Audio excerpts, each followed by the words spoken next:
Looking for financial insights you can trust? How do you protect yourself as an investor? What's the strategy? I think it's really simple. I think you just want to be diversified in your portfolio. The Payne family brings real-world experience to every conversation. Well, I think that's the problem right now is, right, a lot of people that are close to retirement, they're taking so much risks. And if we do get a big sell-off, it could derail their retirement. Listen to the Pain Points of Wealth on the Red Apple Podcast Network. Vitamin Water Zero Sugar has great taste, zero BS, and obviously zero sugar. For those with zero room in their calendar, zero patience for slow walkers, those who get 0 hours of sleep on a Saturday night, have zero filter, zero given, and zero interest in grabbing a plain, boring water. Grab a delicious Vitamin Water Zero Sugar today. The Rev and the Rabbi on the Red Apple Podcast Network. Welcome back. I'm Rabbi Joseph Potasnik. And I'm Reverend A.R. Bernard. Reverend, it's really an honor for me to have a good friend, Reverend Dr. Jonathan Pearl, who is the founder of a congregation known as Ashreinu, which you can talk about as well. But he founded this community in Astoria. It has grown significantly, and that is attributable to his leadership. Rabbi Pearl, thank you so much. I'm so pleased to be with you, and especially at this time of year when we can come together to talk about good things, which I think we need in our world. Yeah, well, Ashreinu means let us be happy, and that's a statement because I know a lot of unhappy people, so I'm happy to know someone who founded a congregation that deals with happiness. We were talking about Hanukkah, and the Rev asked before that it seems to receive a lot of attention, and you and I know, Rabbi, that it's considered a minor holiday that receives major, major attention. And I said it's a minor holiday with a major message. Talk about it.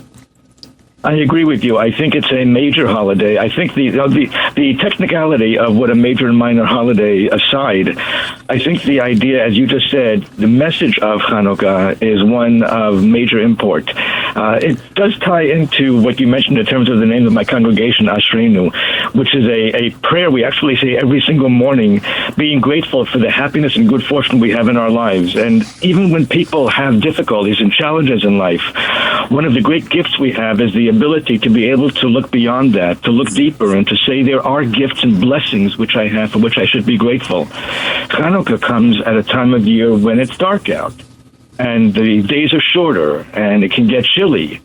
And those messages of kind of a down situation, Hanukkah comes to remind us that there is light, not only light that is externally shared with us, but light that we can bring to the world and we can bring to others, to friends, to family, to the community. And when we act in a way that's responsible, that's good, that's decent, that is caring, we bring that light not only to ourselves and our own little world, but it has an effect on the world at large as well. Mm. Mm-hmm. It also has themes of religious freedom attached to it as well, correct, Rabbi? So I agree with you. The idea of religious freedom is one that is not simply a moniker for what we call it like a label of something. Religious freedom is something that should be treasured. Religious freedom is the freedom not only to be able to do and practice as we want, but it's a message that our practice should be one that brings goodness to the world, that allows others to practice and believe as they want to without anybody being persecuted for that. And one of the histories of Hanukkah is that the Jewish people were persecuted for what they believed. They were denied the ability to be able to learn, to live, to practice.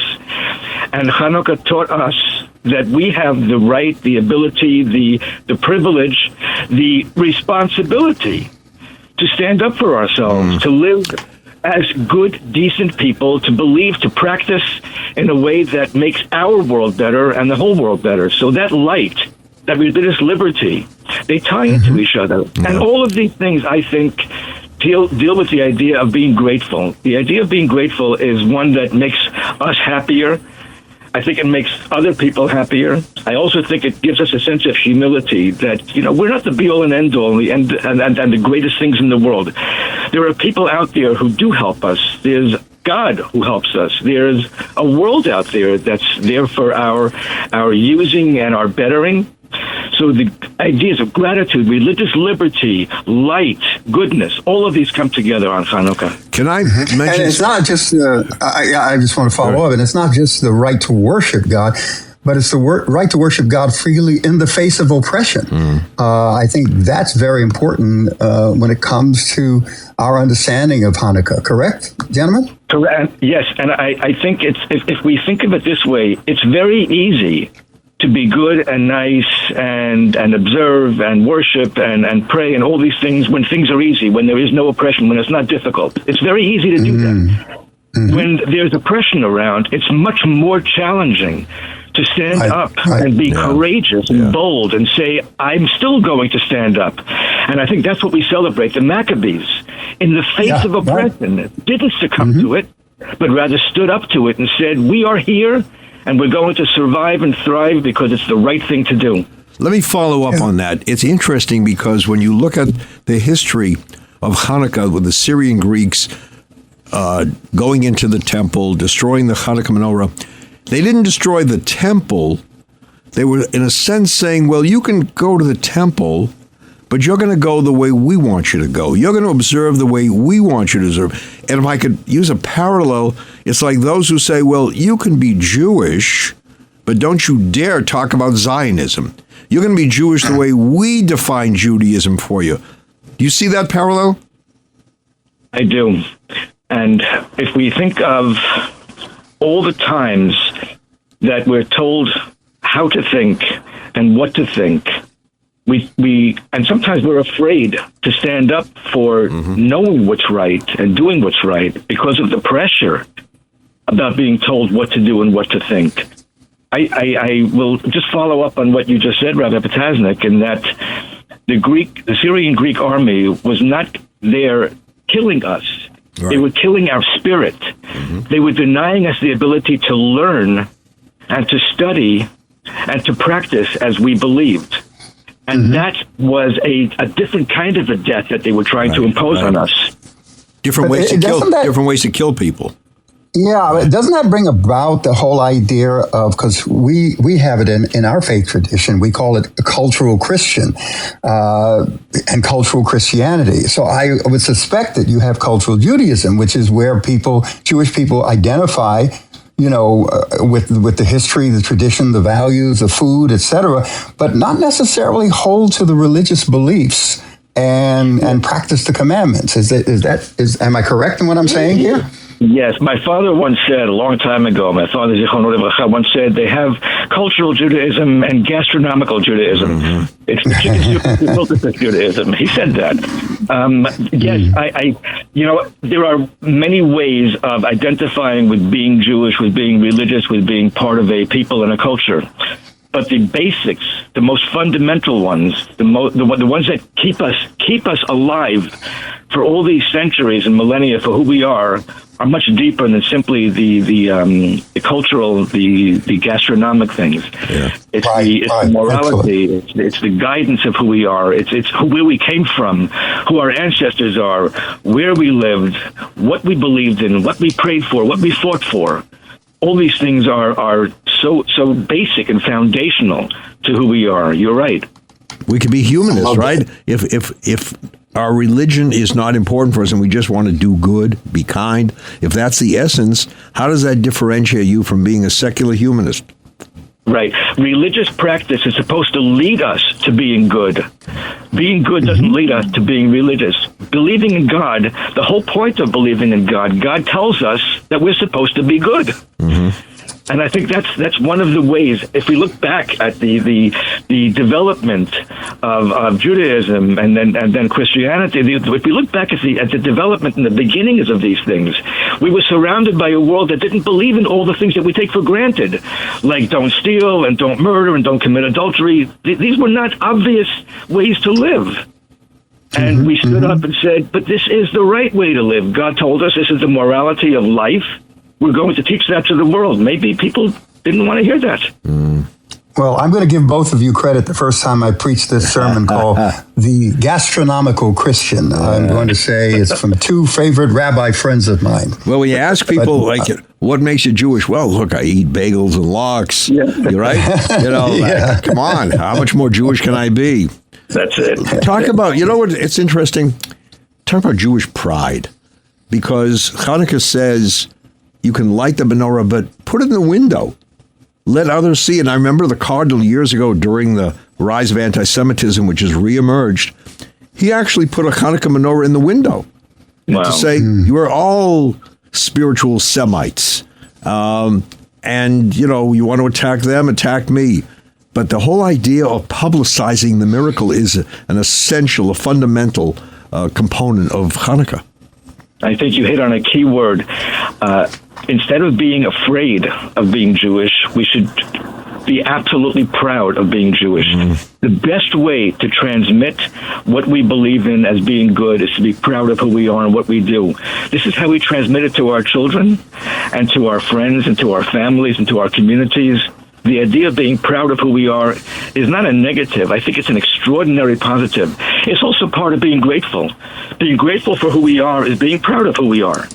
Yeah. So, Rev, you understand why Rabbi Jonathan Pearl is beloved by his community. Because what he does is he instills pride and joy. It's not all about pain, right? It's not all about, they're going to get us. It's also about we stood up for our rights, we stood up for ourselves, and we're proud of who we are. That's a message that young people need to hear as well. This is back to what you said at the beginning, and I appreciate that when you said the name of the congregation is Ashrenu, which means we are fortunate and we are happy. We are really happy with what we have and who we are, and we're going to live that way. All right. Yeah, I know we're coming to the end of the segment, but it just, it inspires me, this conversation, because there's a potential for the erosion of religious literacy. And we have a greater responsibility to make sure that our congregants understand, from our religious perspective, the true meaning and history of these things that we celebrate, not just culturally.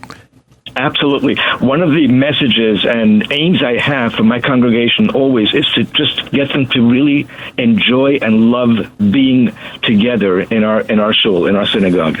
The details come with time and come with learning, but to really want to be part of who we are, to love it, and I think that's what's happening. And I'm proud of that, and it's one of the great messages that I bring, that I share in terms of Hanukkah, being happy and proud of who we are and sharing that with the world, bringing light to the world.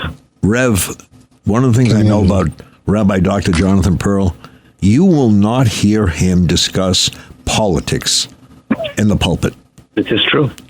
Right? You can have a conversation with him about he's very proficient in politics and he has his own political positions. But when it comes to the pulpit, leave it elsewhere. Don't bring it here. If we had some time, I would challenge that because I would. Why don't we come back? Right? All right. Let's take a break. Stay tuned for more of the Rev and the Rabbi right here on Red Apple Radio Networks. Looking for financial insights you can trust? How do you protect yourself as an investor? What's the strategy? I think it's really simple. I think you just want to be diversified in your portfolio. The Payne family brings real-world experience to every conversation. Well, I think that's the problem right now is, right, a lot of people that are close to retirement, they're taking so much risks. And if we do get a big sell-off, it could derail their retirement. Listen to the Pain Points of Wealth on the Red Apple Podcast Network. This episode is brought to you by Netflix. Jay Kelly, the new film from Academy Award nominee Noah Baumbach. George Clooney stars as an actor confronting his past and present on a journey of self-discovery, alongside Adam Sandler as his devoted manager. Critics are calling it a declaration of love to the chaotic art of filmmaking, with the Wall Street Journal praising it as a transcendent comedy drama. Jay Kelly is now playing only on Netflix. This episode is brought to you by Blink. Doom scrolling during this ad break? Ditch the doom and get peace of mind with new Blink 2K Plus Smart Security. Check on home from your phone with 2K Clarity, noise cancellation, and 4x zoom. Plus, setup is so simple, you can easily install while listening to your favorite podcast. True crime girlies, we got you. Get more, spend less with Blink 2K Plus Smart Security.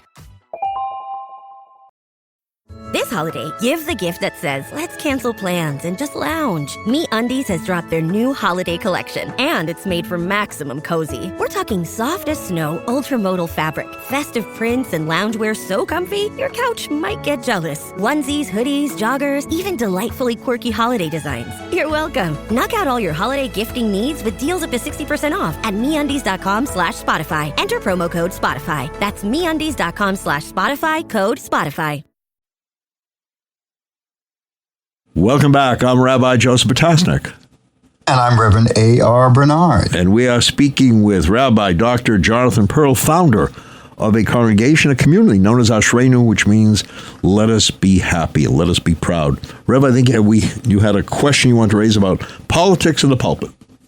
Well, yeah, you made the comment that the rabbi is not political, and yet in reality, we can't help but being political to a degree. I mean, I don't mean we get up and we espouse a particular political party or political leaning, but essentially we are teaching our people how to relate their faith to the real world. Right. And that real world is governed by politics, because politics determines ultimately the quality of life that they experience. I mean, I think about the captivity in Babylon and what that took. Jeremiah's words, settle down, build houses, marry your children, plant gardens, pray for the peace and prosperity of the city. If it prospers, you prosper. We as Christians, we take from that experience and what it means to not assimilate, but definitely have to integrate within society. So I'm saying that in some ways, and I will compliment the rabbi, Rabbi Pearl. He probably has become so good at this that they don't even realize that it's somewhat political. Rabbi, I'll let you respond to that. You're setting me up for a problem. Let me say this. A number of years ago, I saw a lot of divisiveness. I saw a lot of hostility growing among people who were supposed to be there caring for each other. And it was based on political affiliations and belief in certain causes and non-belief in certain causes. And I saw what was happening, and I sent a letter out. I wrote a very, very clear letter saying that there is no politics in the synagogue. People are here to come together. If you have politics, there are plenty of organizations, plenty of groups that you can go join, whether chats, whether in actuality. There's plenty of places to go for that. When you come into the synagogue, you're there for Hinei Matov Umanaim Shevet Achim Gam Yachad. You'll hear how pleasant and how wonderful it is for brothers and sisters to dwell together in peace and harmony and goodness. That's why we come to synagogue, to shul. We sing and we pray, and I leave all else out. When people try to bring it up, I don't allow it. I don't pursue it. But Rabbi, let me direct this. I think what Reverend Bernard is saying, if I could, no one ever speaks for him, but if I could speak with him on this, there are political principles that come under the aegis of religious principles. And I think sometimes what clergy does is it talks about religion and things we stand for, and people, and that can be used to examine a political problem. Right? For example, if you talk about the welfare of your people and praying, being free to pray anywhere for your people, I think that directs people many times to a political party that aligns more with the religious principle. What do you think? Somehow, and I've been told this, I am very strong in promoting religious principles, and I've been told by many people after services that they have been led by what I've said to their cause. Mm-hmm. And completely different causes. Yeah. And so my aim is not to lead them to... I have very strong beliefs in which causes I believe in and which causes I want to, which I agree with, which I don't agree with. I don't let that come through. And it seems clear to me that I've succeeded in not letting it come through because people come who have very, very varying political beliefs. I know that. And for some reason, they say I speak to them because I don't try to make anybody feel there that they have to believe a certain way, except they have to believe Jewishly. They have to believe in goodness. They have to believe in the way God wants us to believe. And I know that there are differences of opinion on that. I know that. There are different ways of understanding that. And I'm not saying it's monolithic. Obviously not. And there are different religions that attest to that as well. But within the context of my synagogue, I give a very strong sense of what I feel it means to be religious and to be good. And it doesn't seem to affect people politically. I don't know what's going to be down the road, but that's how I've managed to deal with it. The only stance that I take, and for me, I don't see it as political. I see it as thoroughly Jewish. As I'm very Zionistic, and I let it be known that one to be Jewish, one has to be a Zionist. And I've written about that. I've published articles about that as well, and everybody in the synagogue knows that. And in fact, it's interesting. After October 7th. People who didn't feel connected ran to become connected again with a community, with the Jewish community, and with Zionism. Not everybody, obviously, but those who felt that sense of need to be connected in that way and in those ways did that. If I may, the point is clear. You made the point here because you said you give them a principle and they take that principle and then determine how they're going to apply it. A principle is a principle is a broad and basic truth, different from a precept, which is a commandment. You know, you get to the stop sign, it says stop, that's clear. You don't need interpretation. But when you get to the yield sign, you know, you have to have some wisdom and experience. It doesn't say who to yield to, how much to yield, when to yield. It leaves discretion and knowledge and experience to you and how to apply in response to that. And this is what principles do. And I think this is what we give people. We give them some tools to help them make decisions, whether they're political, social, moral, spiritual decisions. And I think that's what we do. I'm preaching here to the choir, but you just inspired me, continue to inspire me, Rabbi. Right. I will. The one word you said there, I think, is one of the key ingredients, tools, openings to living the good, decent, and religious moral life, and that is the word wisdom. And that is in short supply too often. It's not smart. It's not being clever. The idea of wisdom, and as we know in Tanakh, it says, "Reshit Chochma Yirat Adonai." The beginning of wisdom is a fear of God, is an awe of God, is an awe of the universe, and having that sense of knowing who we are, where we are, what our direction is. Wisdom is what I think would achieve a lot in this world. Rabbi, before we let you go, we come to almost the end here. You have a congregation that is composed of many people who were not affiliated before. We're seeing the rise of the unaffiliated. So what you're doing contravenes what is happening in many places.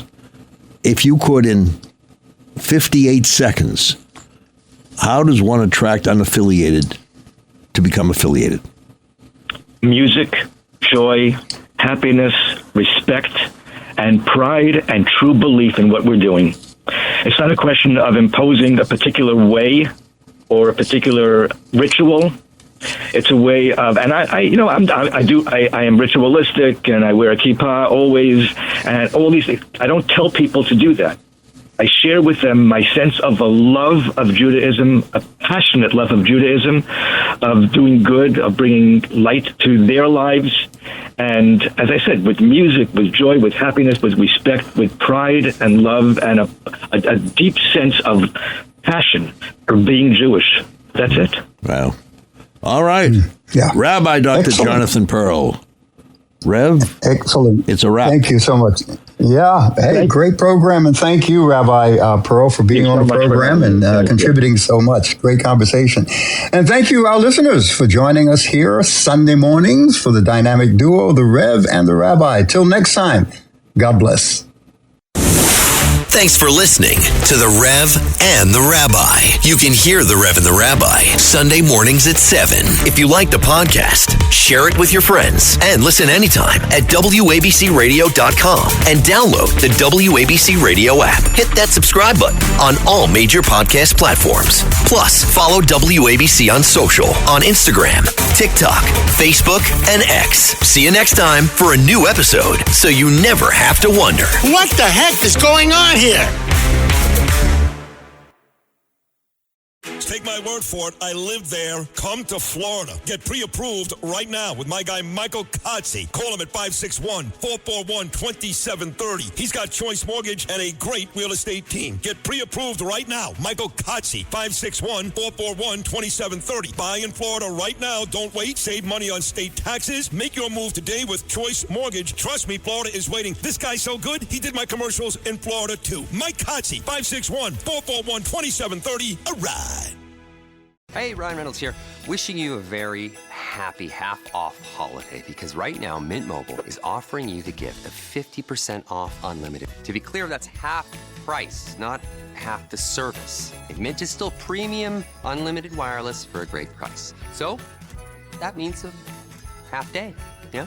Give it a try at mintmobile.com/switch. Upfront payment of $45 for 3-month plan equivalent to $15 per month required. New customer offer for first 3 months only. Speed slow after 35 gigabytes if network's busy. Taxes and fees extra. See mintmobile.com.